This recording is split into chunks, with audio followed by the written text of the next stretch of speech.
Hello and welcome to the Movie Bunker podcast. It's another interview episode, and today I'm joined by Craig, the Craggus. Again, yeah, back. We've got a few people back now, so we're just doing the rounds. Boomerang gang. Boomerang gang. Well, the thing is, we're like the gateway drug to other podcasts, so people will sort of come along, have a little taste, and then want to get off and do proper ones afterwards. So look, I know you've got to the end of your Rolodex, so you've just gone right back to the start flew back to the and you've reached C. So here I am. Well, it was the threat that I had after we finished this last time. Of like, I have other films that I wish to talk about. Yes, I am not finished. Okay, so what have you been up to since we last spoke? Not blogging as much as I want to. I've got this really annoying thing called a real life, which tends to get in the way. And it's just been crazy over the summer, and I think there was a point at one stage where I hadn't been inside of a cinema for about 16 days. Wow, is that a record? Unprecedented for me in recent years. I'm going 4 times this weekend though, so I think that makes up the average. Yeah. Yeah. Weirdly, I think who's the last I last spoke to? Adele Drover. She also had real life get in the way of her vlogging. So it's a common theme. Maybe it's us. Maybe that was the Valerian episode. Yes. Yeah, I thought you were both very cruel to that film. I love that film. How can you love that film? Because I think there's room for colourful, bright, optimistic sci-fi. Oh yes. And people don't embrace it. And it's the same with, what was the Wachowski's one, Jupiter Ascending? Yeah, that's one. People complain there's no original sci-fi. When it comes out, you kind of got to support it, good or bad. You got to go along and buy tickets so that people will make more and the quality will follow. But it's the acting which is the two main characters. If they'd been slightly less hateful. Dane DeHaan is nobody's leading man. He's barely a supporting character actor. But I'll tell you what I tend to use as a bellwether on those kind of films is my kids. Yeah. So I like seeing films with them because I then see it through their eyes, and Valerian played like gangbusters to them. Well, it's beautiful. It's great to look at, but they loved the adventure. They didn't sit there going, well, he's a bit wooden, I don't like that. And look, I'm not going to complain about the Rihanna scene. I thought that was great. It was a masterpiece. But yeah, I listened to that episode, I was kind of nodding along, and then you're getting harsher and harsher, and I started shaking my head. I was like, no, I cannot support this anymore. I just think, we fell down a rabbit hole because, as I say, we kind of got like it's like noticing the hair on your food. It's like once you've seen it, you can't just dig in. The dish is spoiled. You can't just like fork that shit in without any looking at it again. You have to check each forkful after that. I'm afraid my plan is I'm going to distract you with this film, and meanwhile I'm going to sneak Valerian out of the bunker when you're not looking. You've got that on the safety lock and key. Catch up on good and bad things that you've seen. Do you know what? I think this year has been a really... Sorry, quickly recap. The last time I was here, the good things you'd seen were Aladdin. Yeah, Aladdin surprised me. Much better than I expected it to be. I can't remember what you got disappointed by. Oh, neither can I. See, That's how disappointing it was. I tend not to dwell on the negative stuff. No. I see it, I go, oh, that was rubbish, and I move on. Yeah. Except for Valerian, where I just go back and God damn it.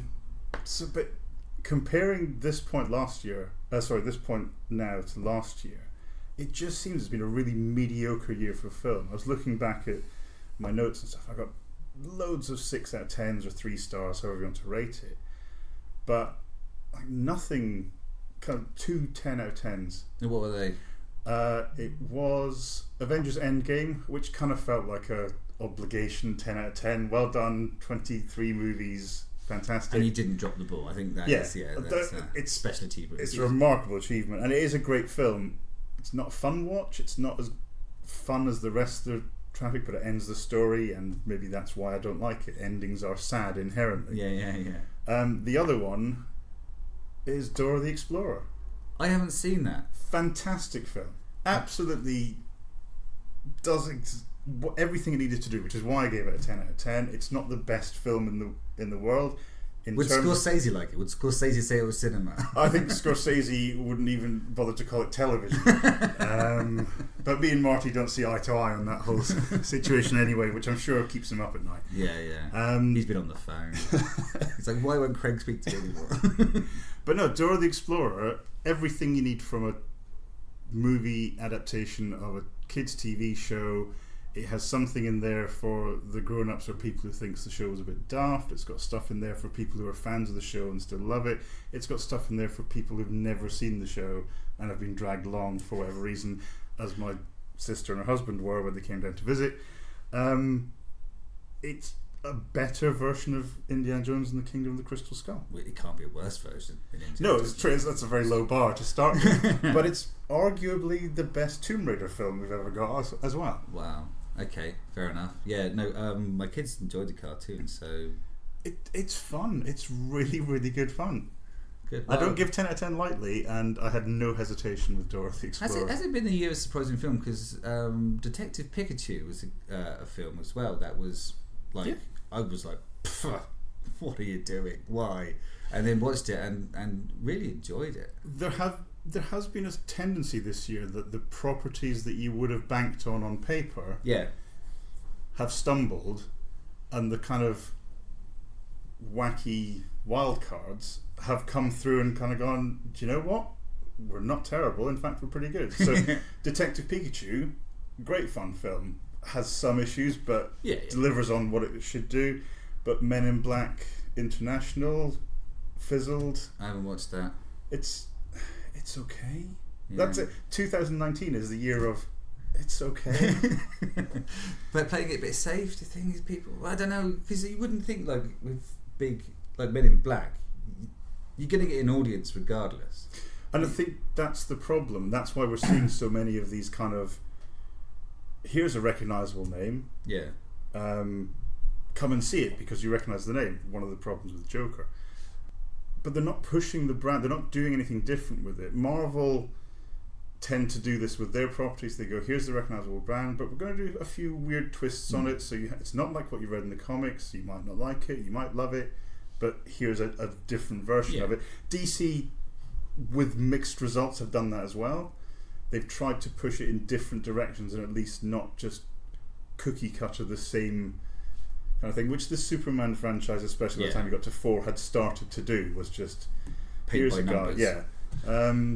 But I think Men in Black just came out and went, here is exactly the same story again. Okay, so those are the films that you enjoyed, not many. Any films that you were looking forward to and disappointed? I'm not going to dwell on Joker because, to be honest, I wasn't really looking forward to it. Mainly because I've got this thing about if films get insanely hyped beforehand, they become an obligation, and this was very much in the category of you must have an opinion, TM. It does seem like it's very much an opinion piece. Like I wasn't looking to watch this film, but my friend suggested a cinema trip, so it was like, fine, fuck it, we'll go see the Joker. And and it seemed to be one of those films where you weren't allowed to just think it was okay. No. You had to either hate it or evoke it as the greatest piece of cinema ever since cinema began. Yep, pick a side. You can't be in the middle. But I thought it was alright. I thought it was okay. I loved those eras of films that it was aping on. This sort of Scorsese. I mean, it had Kubrick tendencies, and there wasn't a lot of himself in it, I didn't think, in terms of directing. What were you expecting? A missing tooth and a tiger in the bathroom? I mean, he's not. I don't think he's got enough of a track record to have a kind of signature style. Yeah. For me, the problem was it just didn't need to be Joker. It didn't need to be Gotham, and that was for me. Todd Phillips wanted to make a serious film. Good for him. Go make a serious film. He wanted to kind of homage Scorsese. Okay. He had an interesting story about a guy who's had a rough time of it, is down on his luck, is treated shabbily by the world. Yeah. And then it was like they got to that point and went, nobody's going to come and see this film from the Hangover guy. What if we slapped a recognisable brand name on the top? Let's paint it as the Joker. Yeah. And the film is decent enough that it could have run on its own and been a proper exploration of mental health. But I found because it was the Joker, you're just waiting for him to become the Joker. Yeah, there was that very... I found it an incredibly tense watch because you know it's the Joker. At all points, you're waiting for the horrible. the insane, the nasty to come out of him. You're waiting for it, and I didn't feel.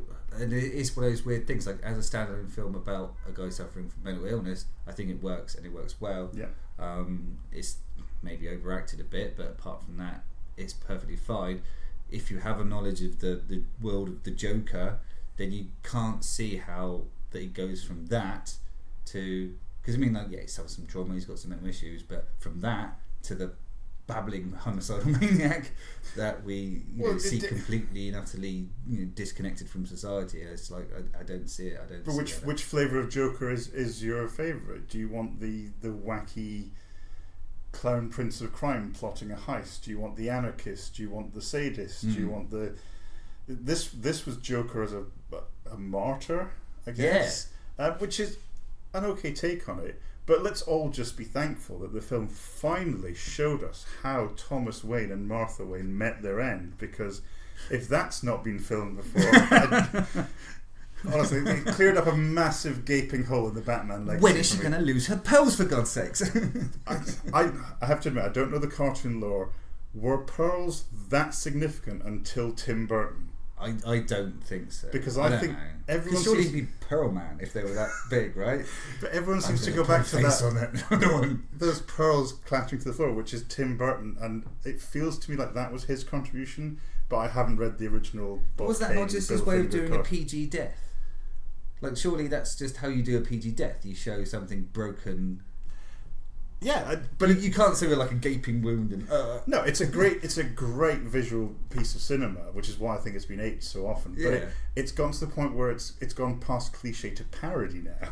And I didn't know Bruce Wayne was a massive dick as well, so that's good to know. Yeah, it's the Wayne family, not quite as nice as their publicists would have had us believe. I mean, I think Wayne probably dodged a bullet there. Yeah. I mean, Arthur. Well, he did have a weirdo come stick his finger in his mouth. At what point did Wayne Manor get better security? Spoiler warning. Joker is... It's okay. It's okay. It's the year of okay. Okay, so we're not here to talk about this year's good and bad films. We'll talk about your... We're going 20 years... No, it's 30 years. I feel so old now. We're going 30 years back in time. Yeah. Yeah, unfortunately, it's one of those things of getting older. So someone says 1990 to me, and I'm like, "Pah!" Yeah, everything was no more than 20 years ago at most.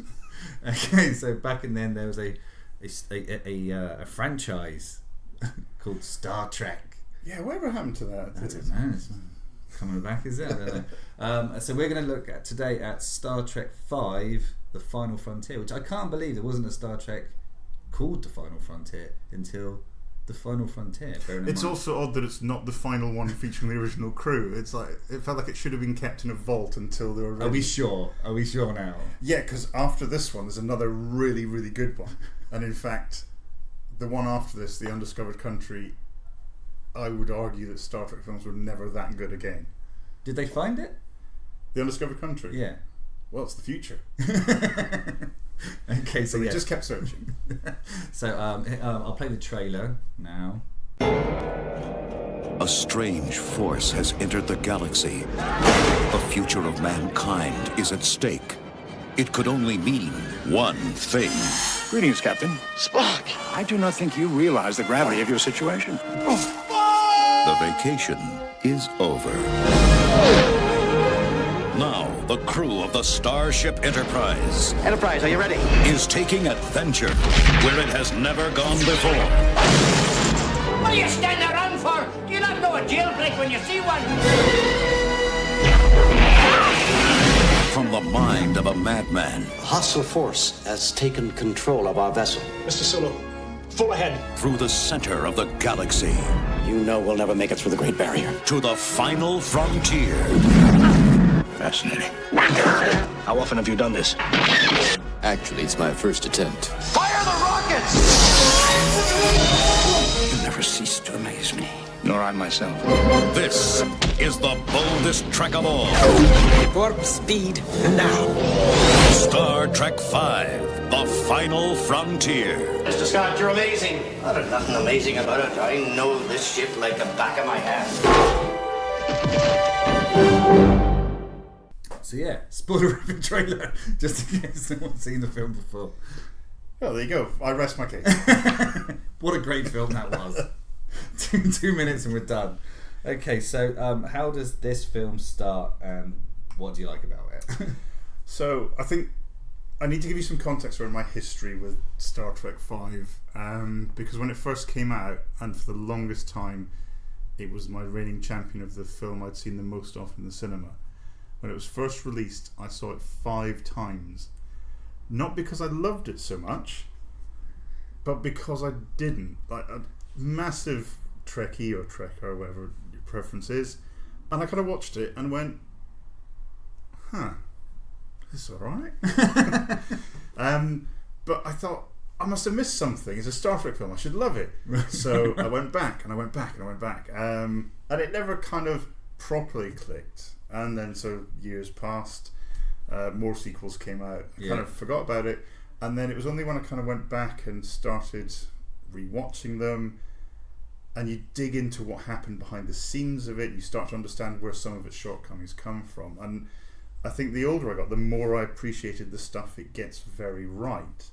Right. And I think if you are a fan of The Next Generation and the Star Trek movies, then yes, Star Trek V could look quite weak. Yeah. If you're a fan of the original series, Star Trek V starts to look very different, very faithful to that kind of 60s character-driven interactions between the crew. Because this isn't an action-filled film. Unless you're William Shatner, no, because obviously he's directing it, he's had a hand in the story. Well, I think it's case in point there, because obviously we saw the trailer there, and sort of like the biggest action scene, I think, is when the Klingon bird of prey ship blows up the old satellite. Pioneer 10. Yeah. Yes. So it's and that's actually featured in the trailer as like. Yeah. It almost feels like a scene that's shoehorned in. It's like, shit, we've had no space battles. Can you have, like, I don't know, here's our lack of money shot.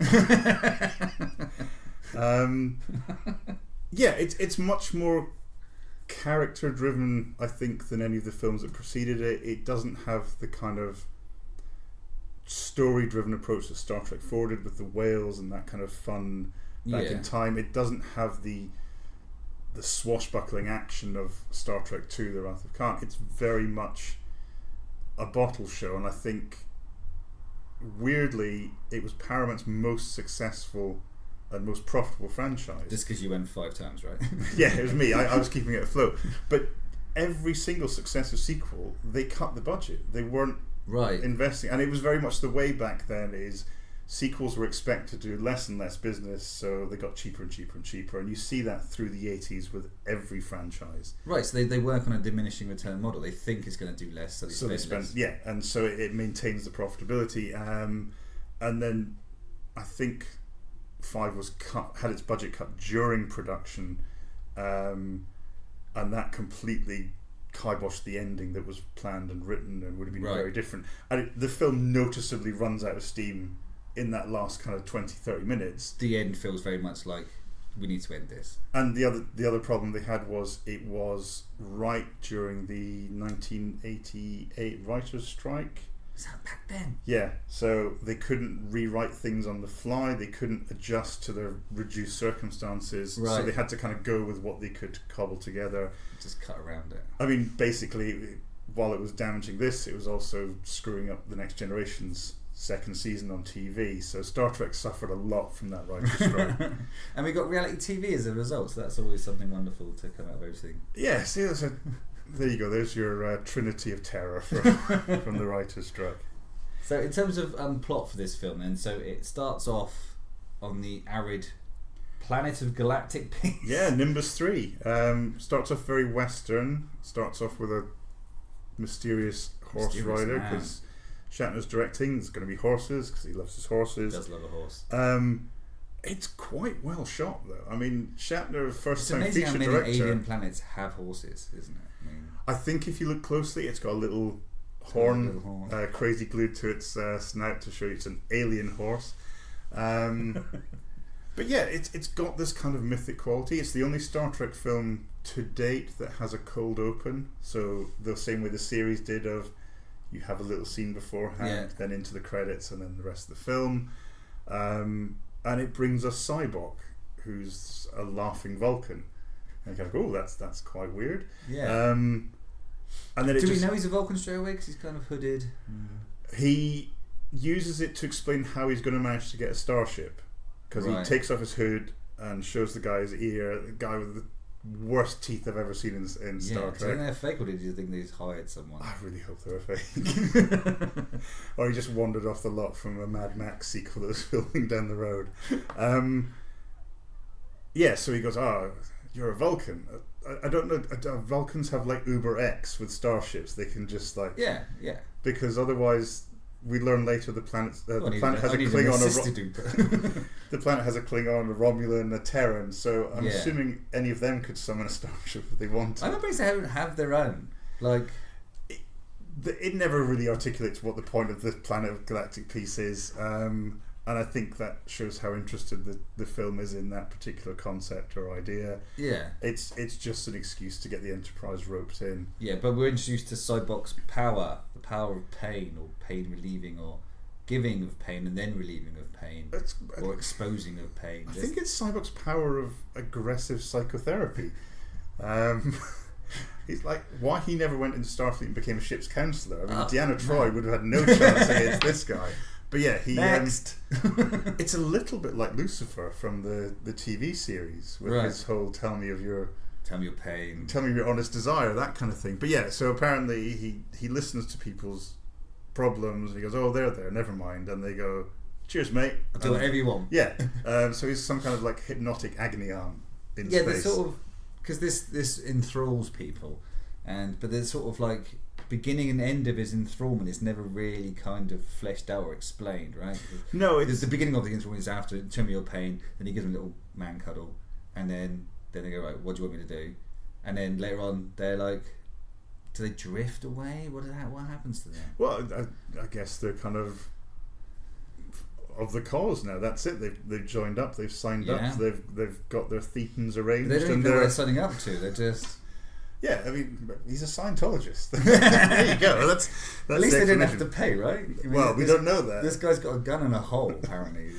A gun made of some plumbing pipes and he seems to shoot stones, right? Yeah, they ban weapons on a planetary scale because it's a galactic planet of peace. Yes, so obviously no weapons. It's just not explored, and it's where you can see that clearly the script they had to shoot from was not the finished article. Yeah. Lots of things aren't quite polished. They're not articulated as well as they could be. But I'm here to plead on the film's behalf to just go with it. Let's get past the weird Nimbus 3 part. Okay, but not just yet. Oh, right. So the next thing we see is Kirk up a mountain. Yep. Well, we see someone up a mountain. Then we see Kirk up a fiberglass wall. Yeah, I mean, the better definition gets, the worse that scene's going to look. This is always my argument to people that go, oh, it looks terrible. It's like, it didn't in standard definition. In standard definition, that looked like a cliff face. I don't think it looks terrible, but I grew up in the 70s watching Doctor Who, so I can tolerate a lot more wobbly sets than Star Trek on the big screen. It was quite nice. I mean, from the way it looked like he was high, right? So. Yeah, and actually, having watched that... what was that climbing documentary with the guy who free climbed El Capitan, Free Solo? Yes. You watch that and you go, you could splice bits of Star Trek V's opening in there and you probably wouldn't notice the difference. No. He had more convincing hair, I think, the documentary guy. But again, I kind of am surprised by Shatner's eye for a good visual. I mean, you've got the usual, we're flying through space title, and then we fade into sunrise over El Capitan, and he fades the mountain shadows in first. Yeah. So you've still got the starry sky, and then the sun comes up, and it's just a lovely image. There is a few pieces in this film where you kind of go, that's actually quite pretty. Yeah, I mean, even right to the end, you've got the planet of Shakari, and the guy goes, "Hi, I'm the guy you've been looking for," and the pillar of light shoots out, and then you've got the shot from orbit of it shooting past the Enterprise, and it looks gorgeous. Yeah. in a still frame. Moving, you start to see the limitations of the effects they had to use. And the era. It's like as you said, it's like the special effects in this film aren't awesome. There's quite obvious blacking outs and they're a step down from the film that preceded it and succeeds it as well. Yeah. They had budget issues. They were let down by their original plan. The making of this film is a fascinating story in and of itself, and they had to get another effects company in at short notice to do a bunch of stuff, generally with kind of going back to Kubrick in 2001, oil and water and stuff into liquid and film that and superimpose it. Yeah, that was the bit at the end, right? So the Great Barrier. It wasn't that great, was it? It didn't take, and that again, massive hole in the script. An hour. No one's ever come out of it. An hour talking about the Great Barrier, never been breached, can't be done. Everything's been destroyed. Nothing's ever come back out. Oh, we've arrived at the Great Barrier. Okay, on we go, and we're through. Literally nothing happens. And quite clearly leaves very easily as well. Yeah, it's done. I think in the novelisation there was a few throwaway lines about Cybok had received a vision of some shield modulation that allowed it.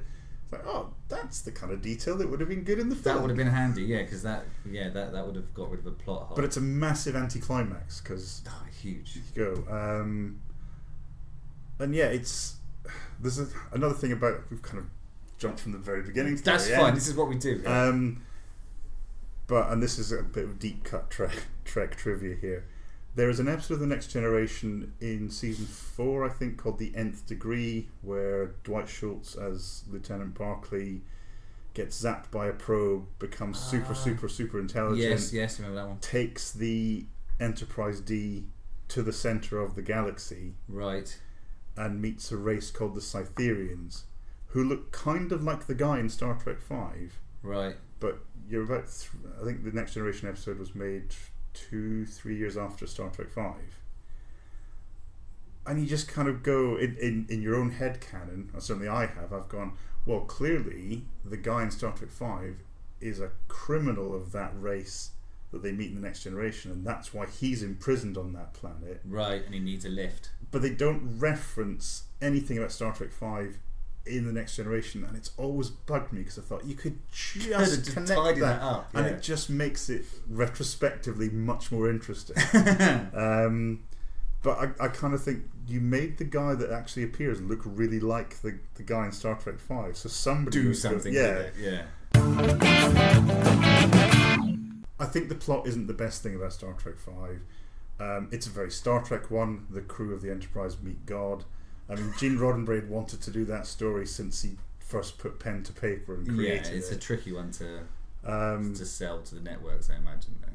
Well, yeah, but don't forget, we live in an era where people are going around unironically going that Star Trek Discovery is the first time Star Trek has dealt with religion. Right. You know, forget Deep Space Nine in its entirety and all of the original series episodes where they went and met false gods. Yes, many times. No, Discovery is the one that's set the one, right? there. Yeah. But there's where Star Trek 5 is very faithful to the original series. They go to a planet, somebody demonstrates amazing powers, claims to be a god, and they go, really? And they go, no, not really. No, got me. And then they leave. And that is an original series episode. I mean, we're kind of shortcutting it, but that is fundamentally the plot, isn't it? So, like the planet we saw down in Intergalactic Peace is just, I don't know how he got there. Sorry, bro. We don't know where he's come from. He wants to go to the centre of the universe to meet. He needs a starship to do it. So he kidnaps the 3 sort of local dignitaries, right? Yeah, the 3 down on the luck diplomats who've been assigned there because. Yeah, I don't know.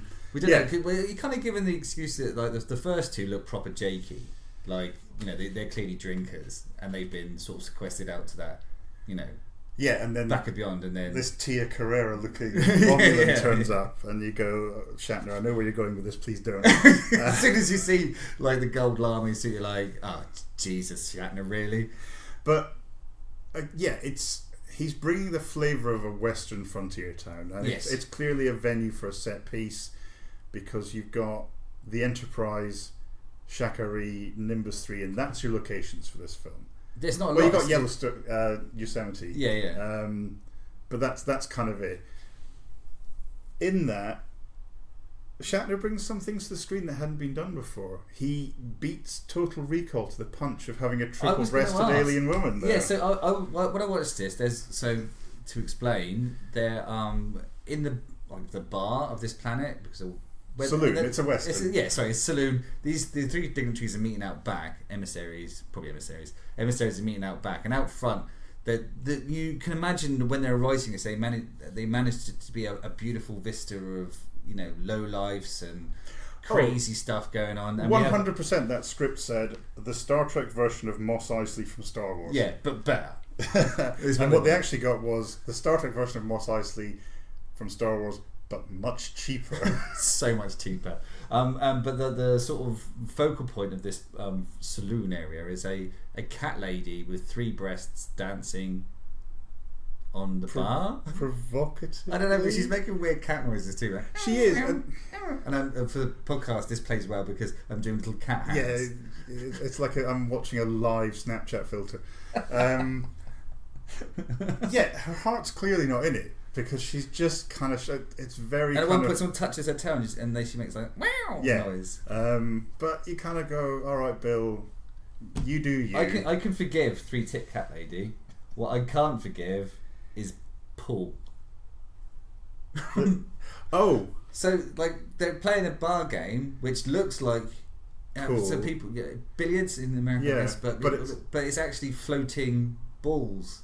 They're in a pool. No, I think you've made you're seeing a bad pun where there's none. I don't believe that's true. I assume, actually no, thinking about Shatner, that probably was the intent. I've always just headcanoned that as Domjat, which is a game that's mentioned in Star Trek Next Generation when Picard gets his heart stabbed by a Nausicaan. They want to play Domjat, and I think Deep Space Nine references it, but I'm now scrubbing that because I think you're right. I think it was a really bad pun. Visual pun. Yes. We can't have exotic aliens and a swing band written by John Williams, so we'll have a triple-breasted cat lady and a flooded pool table. Yeah. So at this point as well, and then he's mentioned Spock's eyebrows. So I know we haven't got a lot of budget for this film, but we must have more than just an eyebrow pencil. You have missed the key hair fact that's going on. Oh well, yes, there is. Because Shatner, in all his preparations to be director, had forgotten to grow his pointy Star Trek sideburns. Oh. So for the majority of the film, he is wearing a stage moustache cut in half in front of each ear. That is a factoid and a half. It is. That's the kind of nugget you get if you bother to read his biography of making the film. Chris has suddenly looked up, scared into the sky. Like, I feel great rendering in the factoid force. Someone has out factoided me. That's brilliant. I like that one. Spock at this point now looks like those, you see those old ladies that have like refused to change style from when they were 25 and have shocking black hair, and like wherever their eyebrows used to be is not where the current line is, where they've drawn. You're accusing Spock of cosplaying as Hilary Devey from Dragon's Den. Well, do you remember it was the Fast Show where John Dingle used to like be an old man with a Sharpie and go, yes, yeah. And now I'm a Vulcan. Yeah, I mean, it's Leonard Nimoy, and I think I've always thought that Spock got more and more interesting as he got older, because the more craggy that face became, it's just more fascinating to watch. Yeah, his eyebrows are definitely on fleek in this film, and he is tweezed them to the nature of his life. Contoured to death. And then, shock horror spoiler, his brother I didn't know he had a brother. Has like these big bushy ones that just flick up at the ends. I mean, he's clearly not gone to the same grooming Vulcan Academy. He's the wild man of the family. He is. He's the laughing Vulcan. Well, let's examine that family for a moment. Yeah. Because I was confused. Spock has a half brother that he's never mentioned before. Ever. Huh, weird. Flash forward to present day, Spock has an adopted sister that he's never mentioned, which is Michael Burnham in Discovery. Yes. So at the centre of this web is Sarek of Vulcan. Like, before a respected and revered diplomat and leader of people, now kind of the Boris Johnson of the Federation with like unacknowledged children rattling around. Do you have? Also akin to the whole Cytherian Next Generation not acknowledging Star Trek V bugbear. It bugs the shit out of me that nobody mentions Cybok at all at any point in Star Trek Discovery. Just when they're ever talking about mystery children and siblings and the Sarek family, nobody's going, oh yeah, and don't forget our older brother who's probably hanging around just out of shot. Yeah, it's died needlessly on a planet. But they wouldn't know that then because it's prequel. But it's like it's almost like the Osbournes, where there was that older daughter who didn't want to be in the reality show, so she was never mentioned. There's just Jack and Kelly. That's Spock and Burnham. Yeah, just no one wants to talk about it anymore. Unless I've completely ruined Discovery Season 3 and that's going to be all about Cybok, because each season seems to be about one of Sarek's kids. So I took a couple of pictures of the film as it happened. It kept annoying me that they kept standing in the size order. It's like, why would this happen? Like that one, see, there's Spock, McCoy, and it's like they're about to break out into some sort of like Barber's Quartet. Shatner does like his poster shots as he'd arrange the heads on a poster. You'll see that time. I think he thinks that's how people stand always. It's like people don't stand in this order. And then there was a t-shirt that looked like it'd been memed, which said "Go climb a rock." That's a little acknowledgement of the fact that apparently Captain Kirk has a hobby of rock climbing. Again, like one of Sarek's children, he's never mentioned. Mentioned it, but now he's bang into it. Yeah. But it felt like such a wide open space that they left themselves the ability to scrub that out and change it to go ride a horse. I think you've just unearthed the nugget of a meme. Yeah, in Star Trek first 5. Meme ever Go recorded. on, get that screen grab and get sending in your suggestions of what could be said on. You could. Captain Kirk's the t-shirt. one I've got isn't the best one. There's one where he stood directly for it on, and I actually had to like double check when he moved to make sure it wasn't actually memed on. I suspect Shatner thought that was thematic cohesion by pulling in the rock climbing into that set, that shiny white set of the Enterprise. There's not a lot of the Enterprise we see this time around, right? No, and it's again we've got that. Even exterior shots are quite. Again, I think they were dealing with what they could afford at that point. I mean, the interior sets had been built. You see some that are built for this film. If you look, you'll see a lot of reuse of the existing standing sets of The Next Generation, which was on air at the time. You pointed out in the trailer. Yeah, in the trailer you can see a corridor shot, and it's clearly just the Enterprise D. They haven't even dressed it at all. The bridge set is new. It's not my favourite. I adore the one they do for Star Trek 6. I think it's my favourite Enterprise bridge of all. It's a bit more graphic equalizer, tactile. This is very Apple Store. It looks a lot like the one from the J.J. Abrams films. Yeah. Albeit with less money spent on it. But it's lens flare. Much less lens flare. I probably couldn't afford that particular filter. But there's other nice sets. There's the forward lounge of the Enterprise. That's beautiful. Yeah, I mean, I think that's the old ship steering wheel. Yeah, that's like as a captain's quarters kind of thing. It's a really nice little touch that you kind of the film that's trying to cut corners didn't need to have, but it does have it, and it sets some nice. I feel that William Shatner probably insisted on that, and that made its way to his front room. Oh, absolutely! You know, in his hallway, there's that big ship's wheel to boldly go, and the lovely tiled floor with the compass on it. That's definitely in there. So that they do the typical Star Trek thing of going down to the planet to save the trio of emissaries. Yes. Now we've already. There's a Star Trek trope you've skipped over, which is the transporters are out. Always, yeah, because that would shortcut everything that was needed. And actually, we've missed another one, which I think there isn't a Star Trek film that doesn't make this absurd point and hope that nobody goes, "Excuse me." The Enterprise is the only starship in range. Always. With an experienced crew. They did add that caveat, I remember this time. It said recall your command crew, but you've got like 5 engineers and like an assistant cook on board. Now off you go. Who was on board? Well, we know? the ship was in pieces. They were repairing it because it had been hastily constructed and wasn't space worthy, but that's fine, off you go. Yeah. But you see this time and time again. The Enterprise always has to be the only ship with an interception range, and you go, it's around Earth. You're telling me that Starfleet never keeps like a good batch of ships just around Earth. But it happens again and again and again, and you just kind of have to go, yeah, it's Star Trek. They can only send ships that have a TV series about them. But so it's a Starfleet regulation number 2. It's docked on Earth. So what we're saying is, fundamentally, in that direction, there are no starships. So all of the other starships are that way, right? Well, they're behind the planet. But it's maybe, but you kind of think, wait, if the only starship in Earth orbit is the Enterprise, which is out of commission because it's broken, why aren't all the other powers of the galaxy invading Earth at that point? Because like this one ship, this one ship, broken ship. Yeah, and his captain's up a mountain. Don't know. Yeah. So yeah, the ship isn't working, which is an old writer's trick because the ship is always the most powerful thing. So it's why it gets knocked out of commission in so many. It's Star Superman, Trek isn't it? You have to. It is the Superman thing. You've got to nobble the ship to give drama. Yeah. Otherwise, the ship can solve most of the problem.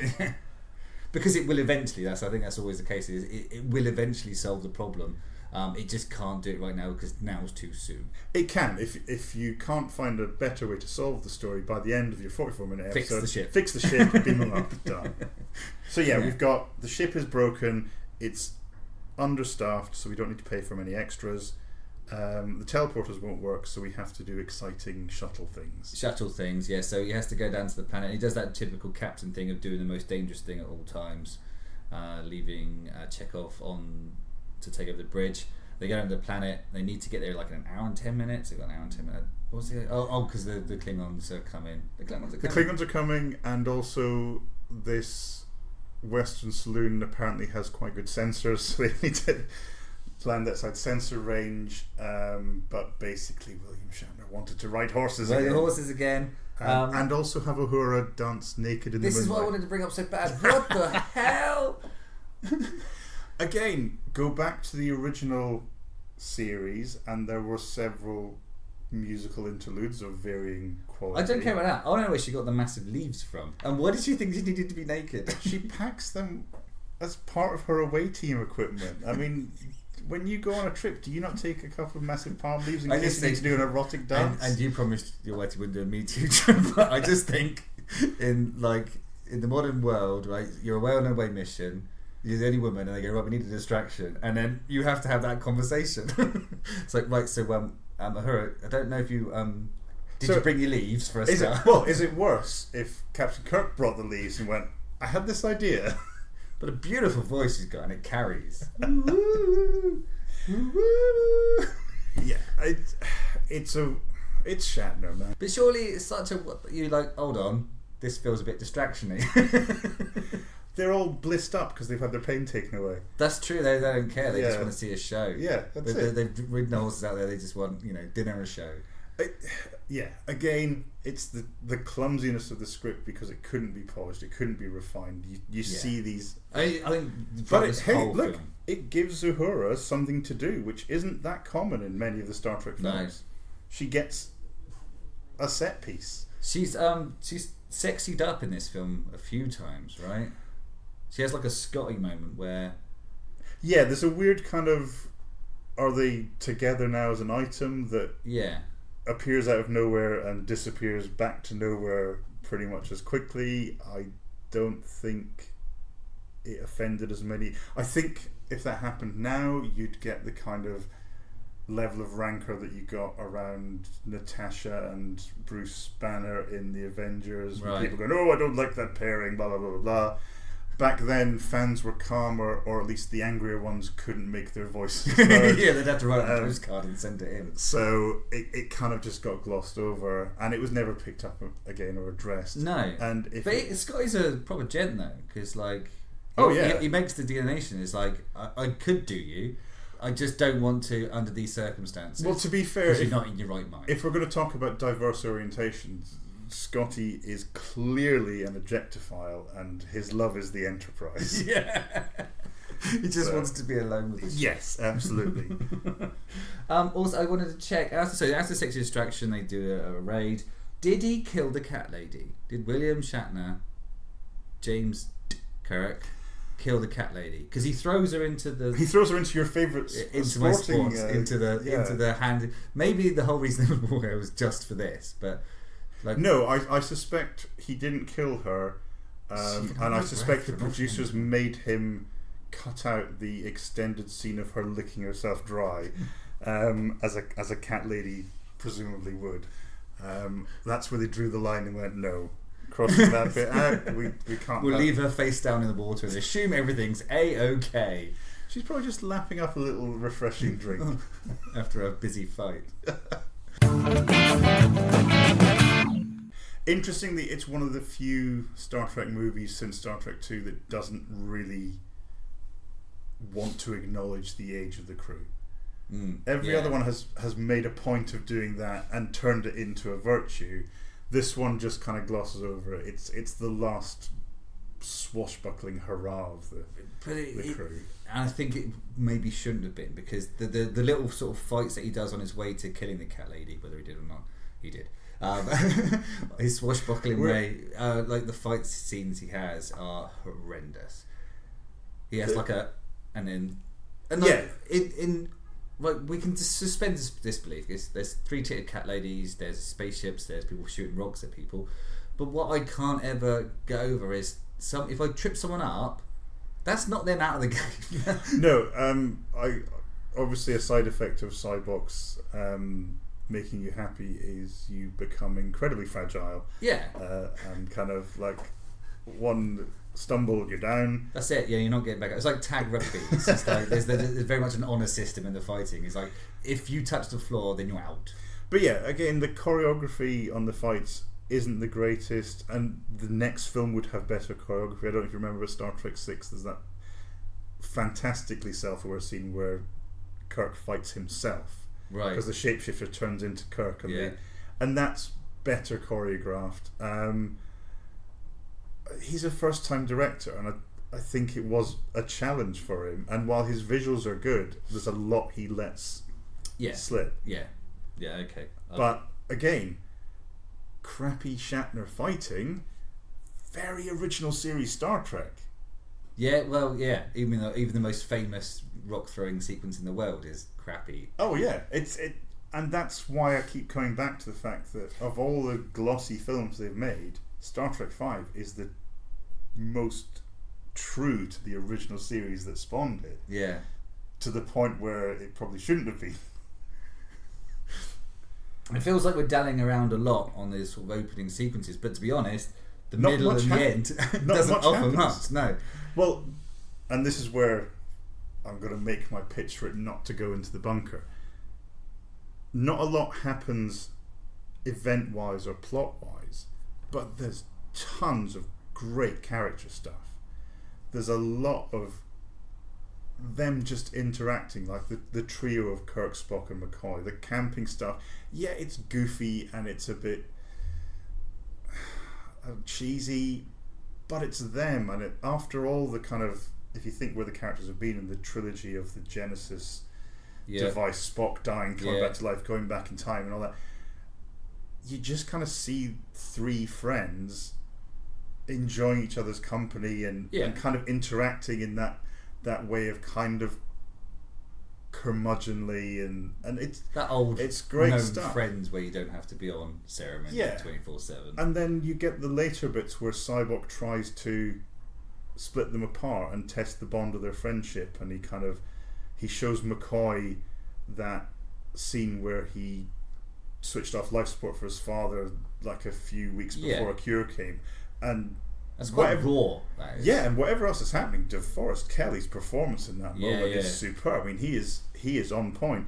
And again, you see Spock see his father being born and his dad rejecting him, no doubt saying, "Oh, just shove him on the pile with the other children that I've not acknowledged."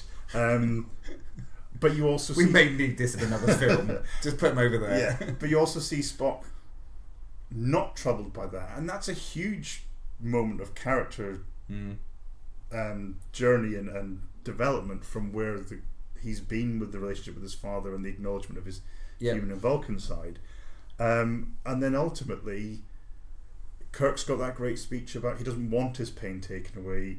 His pain defines who he is. It's shaped. He needs his pain. Yeah, and he needs that to be the person he needs to be to do all the rock climbing and the scene. But in terms of getting to that particular bit, I've got some questions that maybe you could answer. We could do some quick fire questions. So they get to the ship. Yep. Okay, so sort of crash land on there.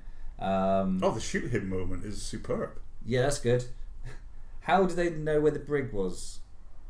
How did who know where the brig was? So after they crash land and they have the fight, the self-replicating baddies, because there's two of them, and then don't forget at this point they probably outnumber the crew because they didn't, two of them. They didn't have anybody on the crew.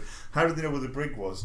Immediately after the shoot him moment, you see Cybok work his wonder on Sulu and Chekhov. Yeah. So I assume he asked one of them. Next. Okay, fair enough. Surely brainwashing, surely he would have tried brainwashing Shatner at that point, because that'd have been handy to have the captain on board. You'd have thought he at least tried, right? I think he was eager to get underway, and he does. The quickest way of doing that would. But he does comment that the bond between them as three, it will be quite a challenge. Yeah, you kind of see it as a throwaway moment when he goes back into when he goes back to do it, and I think essentially he locks them up.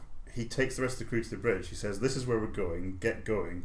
And then he goes back downstairs to deal with that. So right, now I'm brainwashing. Yeah, I don't think there's a lot of time passed. So I think it is quite immediate. His intention is that he's going to get the three of them on side. He throws them into the bridge, which Sulu's told him about. It's just, it's a temporary holding area. With a toilet. The first toilet in Star Trek. I did like the touch of do not use flush whilst in spaceport, which is obviously directly from any train you've ever been on. Yes. So I like that. Also implies that it's a hole directly out into space. It's just straight through, which you don't want that failing. No, because you do not flush while sitting. Just like a mistake. That's the end of an Alien film. Alien Resurrection ends like that, I think. Getting flushed out of a space bog. Well, no, but there's a tiny hole, and the whole monster gets sprayed out. Yeah. Maybe this is how they deal with prisoners. They just keep him dead, so they need a poo, and then. And then where the prisoner goes, I don't know. It keeps happening. Dark side of Starfleet. That'll be a Section 31 thing. It's Guantanamo, USS Guantanamo. When did Sulu get changed? And why did he get changed? Changed as in... Because he was in his excursion outfit, and then the next time we see him, he's in proper bridge wear. Well, he's had his sadness removed. He's not had his elegance removed. It can't be improperly dressed on the bridge of the Enterprise. Look, I'll be honest with you.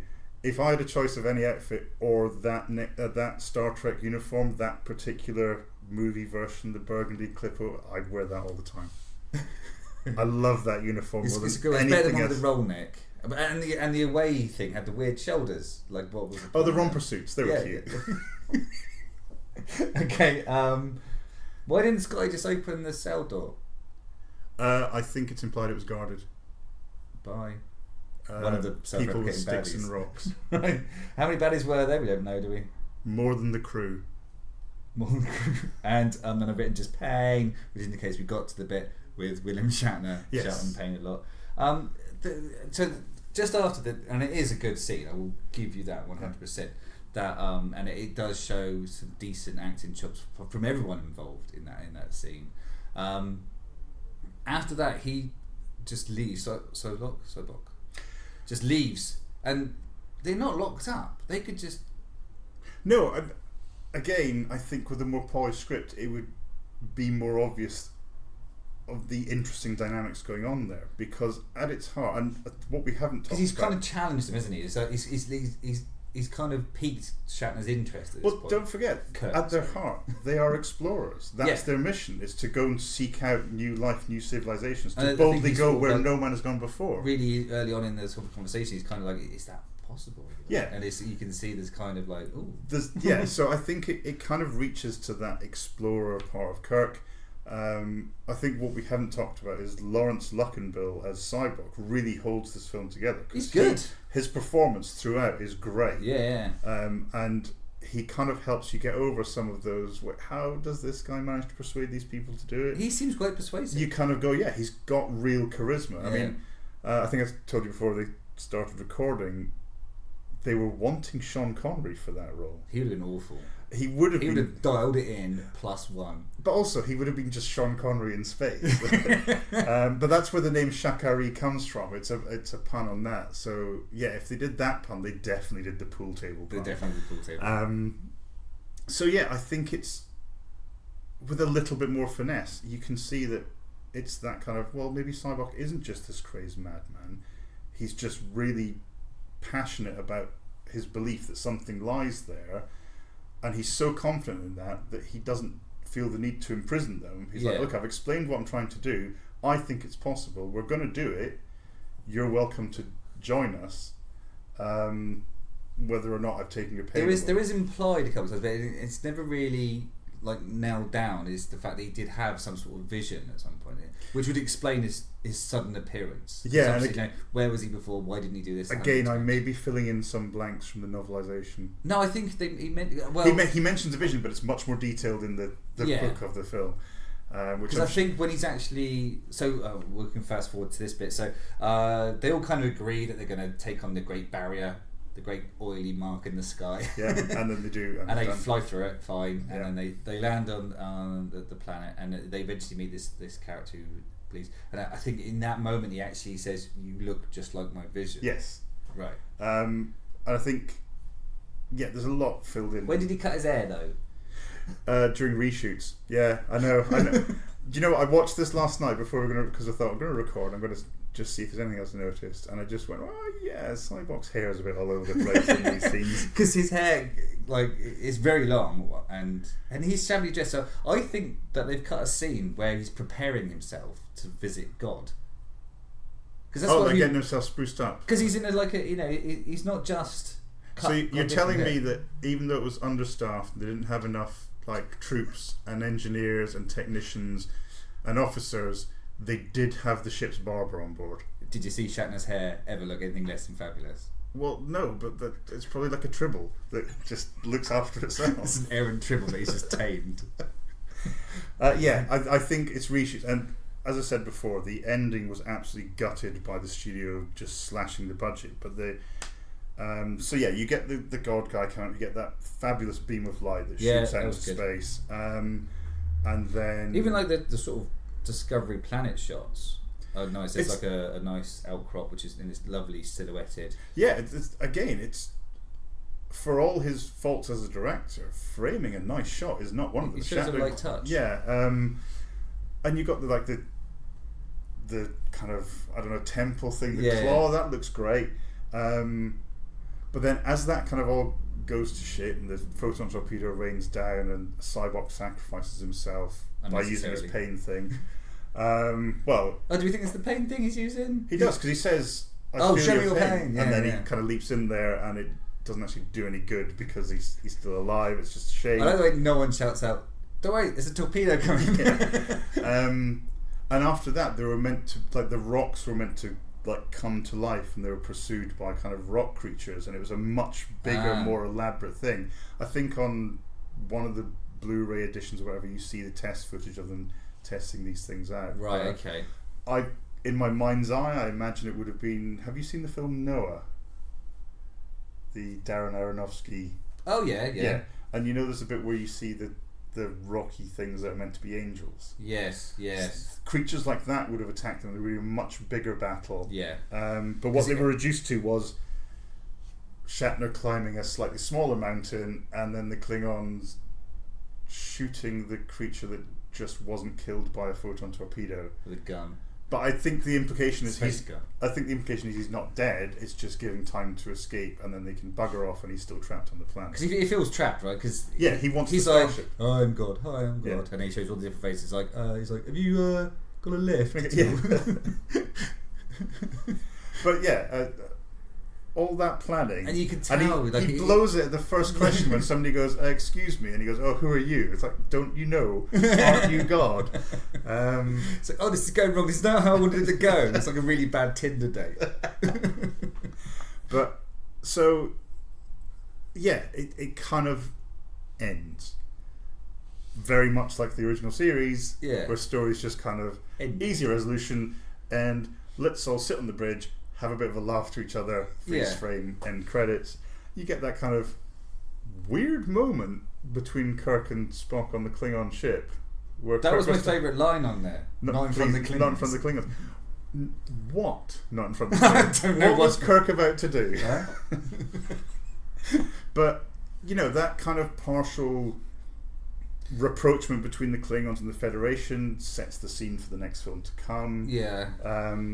But the Klingons in this are probably my biggest issue with the sort of Star Trekiness of them, because the captain of the Klingon vessel, Captain Klar, is very determined to make a name for himself, as all Klingons are in glorious battle. And he just capitulates really quickly and really easily, just to sort of go, I'm sorry, like it did that bit in the Explorers, where at the end you realise that he's just nicked his dad's ship, and then his dad turns up and was like, say sorry. It is a naughty schoolboy moment for Captain Klar. In front of his girlfriend and everything. But Dad, go to your room. Stop showing off. Yeah. Oh God. It's the best you can say to me right now. He probably stole the keys when his dad wasn't looking, and like he's just joyriding around in his bird of prey, shooting old satellites. There's not enough of. There's almost not enough of the Klingons and too much of the Klingons. Yeah, either not have them or put them in more. I mean, arguably it might be more interesting had it been a Klingon spiritualist who wanted to go and see Shakari and did this. And you don't have the whole Spock's brother. You just have this more interesting story. But it is flawed, but it's flawed in really fascinating ways and really Star Trek ways. Yeah. And it's kind of... Did we need it to be Spock's brother, though? Could it not have just been like an old acquaintance of Spock's? I mean, did we get anything from it being a relative? There had to be the moment when he did not pull the trigger, despite Kirk said to shoot. That moment... And again, I don't think the script quite... It gets almost there. Yeah. But... whatever script Shatner was acting to, because he's really good in that moment, I don't think everyone else had that page, because everyone else seems more relaxed about it. But yeah, I think that's where the family connection was used, and it was kind of a celebration of the bond between Kirk, Spock and McCoy right through that film. That's what the film's actually about. Everything else is just MacGuffin dressing. And maybe that's why I've grown to really like it, because it's about the characters that I've known for my whole life. I think you're right. I didn't watch this film with the eyes leading up to it. I watched it with eyes looking back on it, sort of thing. So you've seen subsequent Star Trek films and the Abrams remakes and stuff, which are obviously a lot more Star Warsy. Yeah. There are just a lot more action heavy and things, and you kind of look at this and you see the slower pace and the sort of leaps, and you kind of judge it on those same merits. But you're saying you're right, and you compare it to original Star Trek series, and it's just an elongated, long, slightly better looking version of one of those. Yeah. Which is a problem the Next Generation movies constantly struggled with, because they always looked like elongated. Yeah, well, they were back then they were like $1 million an episode, right? They were like the first. Yeah, and don't forget we'd left Kirk in that for 10 years at least before we saw them back on screen. Yeah. We'd had 79 episodes. They disappeared. 10 years later, they came back, and we got a film every couple of years. There's lots more to explore. Next Generation, you had 178 episodes, and the next week they were in the cinema in another episode, and you're kind of going, I haven't had time to miss you yet. Why am I paying for this? Was there trouble with Data's face as well? I prefer Data. You are not going to like Star Trek Picard then when it comes round. Really? Oh, talk about your data is corrupted. Oh dear. Okay, well that brings us to the end of the film. The score. I mean, the score. It's got a score by Jerry Goldsmith. You can't go wrong. Who obviously did the motion picture, which gave the Next Generation its theme tune. But back in the motion picture, he developed this Klingon theme, which he used for all of 2 minutes while they're on screen. Yeah. And it's this film that he gets to use that a lot, and he plays with that much more. But as far as scores go, it's one of the best Star Trek motion picture scores. I think Star Trek always have good scores. Right? 4 didn't. 4 was weird, and Nemesis was a sad end to Jerry Goldsmith's career, because I think that was his final score, and it's not a great score. Right. Okay. But I can't really remember. All I remember is it being obviously Tom Hardy pretending to be Dr. Evil. Yeah. But no, Star Trek V has one of the best scores of any Star Trek film, and again, I think that helps paper over some of the cracks by giving it this sense of majesty and scale that the story itself doesn't deliver. Yeah. So they all kind of live happily ever after. That's all. There's a good tidy up at the end. They all kind of like all know there's no one loose ends. We know the thing's still on the planet or maybe dead. The Klingons have been told off, and they're going back home to say sorry to everybody there as well. Yeah. And then Kirk and Spock and McCoy get to go back to. Well, see, this is why I think maybe there's another thing, because it looks like they go back to live in an oil painting. Well, to be fair, they stand around the wheel because they have a little drinks reception, don't they? There's a little party at the end. They have a little party. And then Kirk says something massively racist about where God lives because it's in the human heart, and it's like, dude, there are non-humans around here, for the love of God. And then they kind of go, yeah, it's lovely, we're all friends, and then you get kind of a view of the planet, and it's nice, and it ends in Starfield and all that. And I think at the time when I saw it, I kind of went, oh, is that how it ends? But knowing they go on to make Star Trek 6, which is brilliant, you kind of go, this isn't the end, it's fine. They've got one more adventure in them. So I think and it's going to be great. That God gave them, I think it was actually God, and he gave Kirk what he wanted, which was like a heroic out and then to live in Yosemite. Oh God, yes, I forgot. They go back and go camping again and sing again. Row, row, row your boat. Wow. And then it pans up, but it's very clearly like a painted scene. Yeah, no, I've changed my mind. Lock it in the vault. that scene. You know. Well, it seems to be under the impression that I get to choose. I am just a servant of the bunker gods, and the bunker gods tell me that I have to do what you tell me to do. I would never consign a Star Trek film to the bunker except Nemesis. I will put that in the bunker myself and weld the door shut. Star Trek V absolutely does not deserve to go in the bunker. Okay. And Captain Kirk, Spock, McCoy, and damp pool playing triple-breasted cat ladies can roam the galaxy as they see fit. Okay, well, yeah, I did need to find out who did the triple-breasted first, and it does appear that it was Star Trek. And it was William Shatner. Like, it could be anyone else. Like, when you think about who's the first space guy to come across triple-breasted cat ladies? It's going to be Kirk. It's going to be Kirk. I'm surprised, yeah, like he didn't, well, we'll leave that there. Okay, so remind us where we can find you online. You can find me at thecraggus.com, where I publish my reviews with sporadic regularity. I'm on Twitter at thecraggus. Far too often, so if you're looking for a response, you'll get it there really quickly. You will. I'm on Instagram, where I'm currently working through an episode of Next Generation a day. Oh wow! And reviewing them. And by an uncanny coincidence, I arbitrarily started on a day that means when I finish, it will be the premiere of Star Trek Picard. Really? Just accidentally? 100% fluke. Wow, that's serendipity right there. Okay, right, thank you for your time. I can't promise I won't bring you back.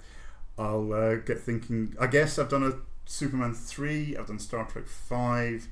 I need to find a 7th installment to defend. Fibonacci, go 8. Mission to Moscow. I'm going to try and defend Mission to Moscow. No, I'll find something better. That's impossible. Right, thank you. Thank you.